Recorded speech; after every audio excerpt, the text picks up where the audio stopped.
Hi guys, welcome back to my channel. So today we're going to be talking about sunken cakes, why they sink and how to fix them. And at the same time I'm going to be showing you guys how to ganache the cake and still get really sharp edges even though they were sunken. So the first thing we're going to do is cut our cakes into slices, and I'm going to show you guys how to fix the sunken part without wasting any part of the cake. So first thing you do is cut out the top, like the overhanging part of the top of the cake, and then stuff it into the hole, like the sunken space in the middle of the cake. So I'm going to show you guys how to position this so it doesn't fall apart or so it doesn't break down. But before we go ahead, I'm going to tell you guys the reasons why cakes might sink in the middle. So the first reason is maybe you added too much baking powder or too much baking soda.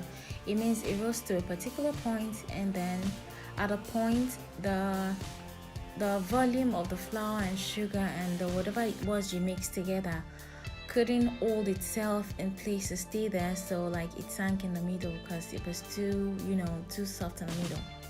So another reason is maybe you added too much fluid. This happens to me usually when I bake vanilla cakes, especially vanilla cupcakes.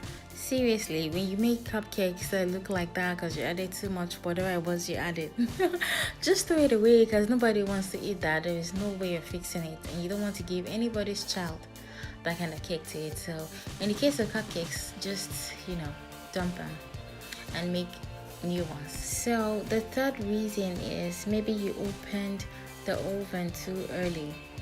Usually when you're making maybe a cake or a set of cupcakes, it's best usually when you're making cupcakes, it's best you leave the oven till maybe a few minutes to the estimated time of baking before you open the oven to check if it's okay.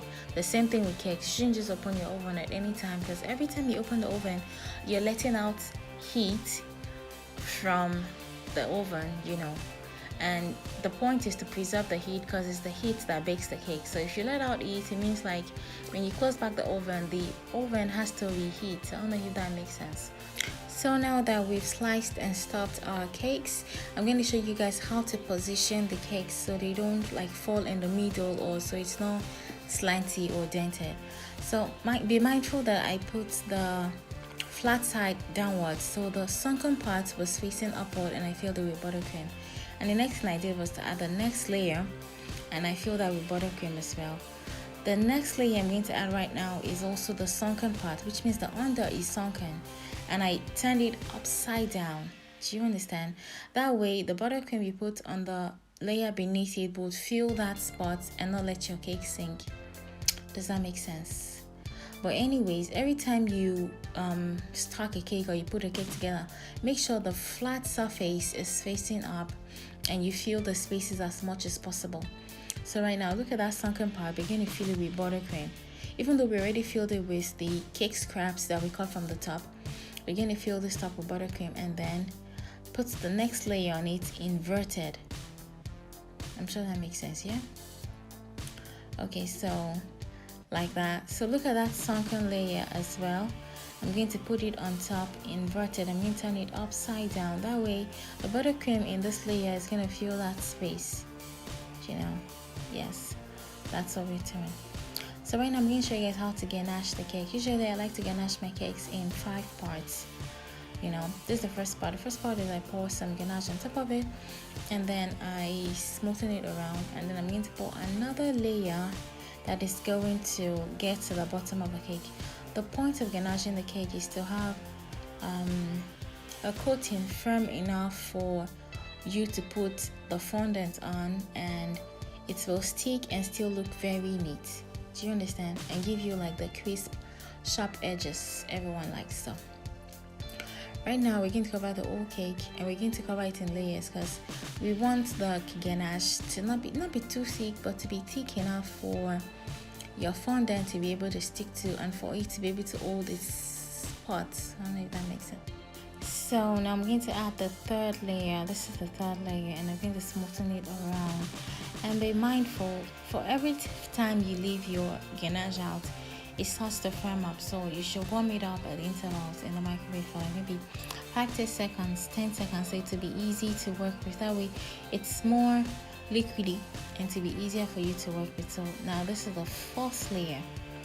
It is really easy. It's just like your layering makeup. I don't know if that makes sense. You're going to put the first layer of foundation, especially if you have maybe problematic spots on your face. The first layer of foundation, allow that to firm up and then apply another one. That's exactly the same thing we're doing here. You don't have to wait for it to firm up. As you're working, it's firming up. So that's the more reason why you have to melt your ganache in the microwave at least maybe 2 or 3 times before you finish this step, because it sets up pretty fast. So this is the 5th layer. So this is basically just sealing everything and for it to be smooth and nice. So we're going to smoothen this around and then scrape it. And when you scrape, make sure you're holding your scraper like upright. That way it won't be slanty or your cake won't bend. That way your cake will be straight up. So thank you guys for watching. I hope you learned 1 or 2 things. So like and subscribe and share, and I'll see you guys in my next video. Anywho's, those 2 cakes finally became this cake, this secret cake, and this forex cake. Thank you guys. See you next time.